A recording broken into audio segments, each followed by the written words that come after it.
हाँ, when slit width is double, ये question है बेटा मेंस का आया हुआ, ठीक है ना, ये क्वेश्चन है आपको, ये आया हुआ when slit width is double, ये आंसर क्यों लिख रहा है, क्वेश्चन है क्या कर रहा है। When slit width is double the energy falling per second on the screen is double. अच्छा ये उल्टा हो गया, देखो ये क्वेश्चन आंसर उल्टे हो गए, क्वेश्चन ये हो गया और आंसर ऊपर चला गया, पता नहीं कैसे ऐसा।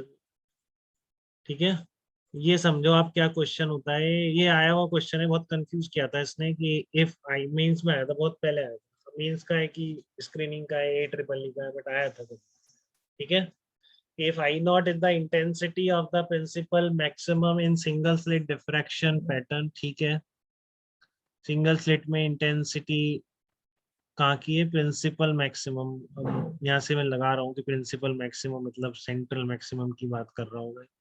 ठीक है, तो then what will be the intensity when slit width is double, तो अगर अब इस केस में आपने स्लिट विड्थ की इंटेंसिटी को डबल कर दिया, नहीं स्लिट विड्थ को डबल कर दिया, तो इंटेंसिटी पर क्या फर्क पड़ेगा। तो मैंने आपको इंटरफ्रेंस में बहुत ही सिखाया था कि intensity is proportional to width.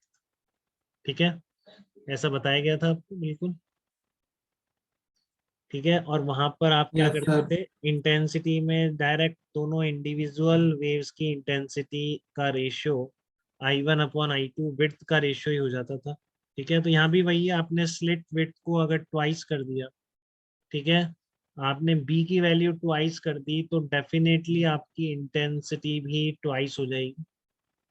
ठीक है, तो वहां पर क्या होता है, वहां पे तो इंटेंसिटी जितने टाइम्स करते हैं, रिजल्टेंट इंटेंसिटी स्क्रीन पर डायरेक्टली उतने ही टाइम्स हो जाते हैं। ठीक है ना, जैसे पूछता है कि सेंट्रल आपने इंडिविजुअल इंटेंसिटी ट्वाइस कर दी दोनों स्लिट्स की, ठीक है, तो आपकी जो सेंट्रल मैक्सिमा पर इंटेंसिटी होगी डबल स्लिट में कितने हो जाएगी, उतने ही टाइम्स हो ट्वाइस। जाएगी, 2 टाइम्स।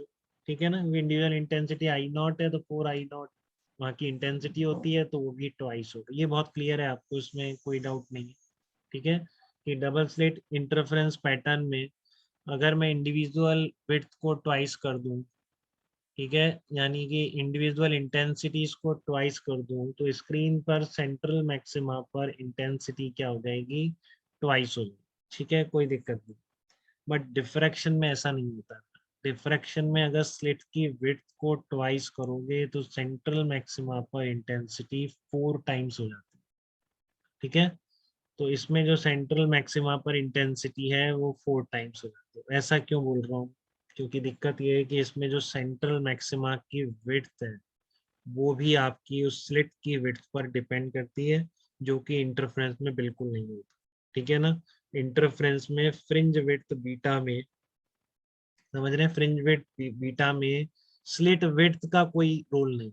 ठीक है ना, स्लिट विड्थ नहीं आती उस एक्सप्रेशन में, वहां पर बीटा क्या होता है आपका, फ्रिंज विड्थ का जो फार्मूला है lambda capital D upon small D, उसमें कहीं बी का कोई रोल नहीं।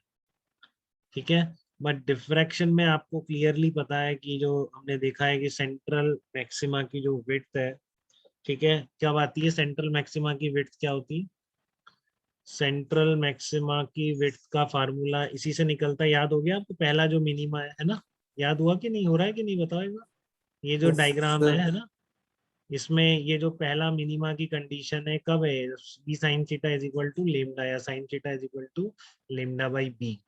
तो देखो कितनी विड्थ आती है, 2 λ/b इंटू कैपिटल, ये बार बार बोल रहा हूँ बेटा, डायरेक्टली पूछी गई है कई बार, और नहीं आती क्योंकि पढ़ते ही नहीं डिफ्रैक्शन, क्योंकि सारे कोचिंग वाले ये ज्यादा पढ़ाते हैं इंटरफेरेंस डबल स्लिट, वो एडवांस में आता है ना, कि पढ़ के ही नहीं जाते बच्चे डिफ्रैक्शन को लेकर।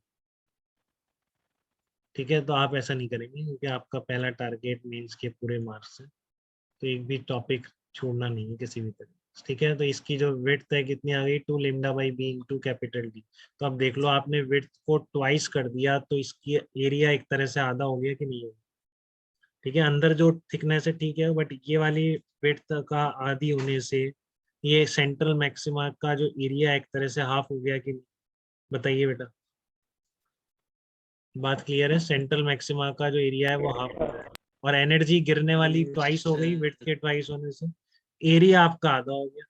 तो एनर्जी इंटेंसिटी क्या होती है, एनर्जी पर यूनिट एरिया होती है ना, समझ रहे हैं बेटा, इंटेंसिटी क्या होती है, एनर्जी पर यूनिट एरिया, तो आपने एनर्जी तो कर दी ट्वाइस, ठीक है, और एरिया कर दिया ओरिजिनल एरिया का आधा, तो कितना आ रहा है 4 E/A आ रहा है कि नहीं? E/A क्या है? Previous intensity. ठीक है, तो इसलिए बोलते हैं कि अब ये आया था, बहुत ही अजीब अजीब आंसर्स मिलेंगे, बट मैंने आपको एकदम क्लियरली दिखा दिया है कि क्यों ये intensity 4 times of individual intensity बोली जाती है, क्योंकि इसमें एरिया भी तो उसका आधा हो गया ना सेंट्रल मैक्सिमम। अब आधे एरिया पर दुगनी एनर्जी गिराओगे तो इंटेंसिटी 4 टाइम्स ही बोलोगे। अंश आपको क्लियर है ये? बिल्कुल भूलेंगे तो नहीं आप इस चीज को? No sir. कहीं फिर से क्वेश्चन आएगा, बहुत साल हो गया है, अभी जल्दी दिख सकता है। ठीक है, बहुत पुराना क्वेश्चन है। तो इस तरह की बातें आपको डिफ्रैक्शन में भी काफी समझ में आ गई हैं।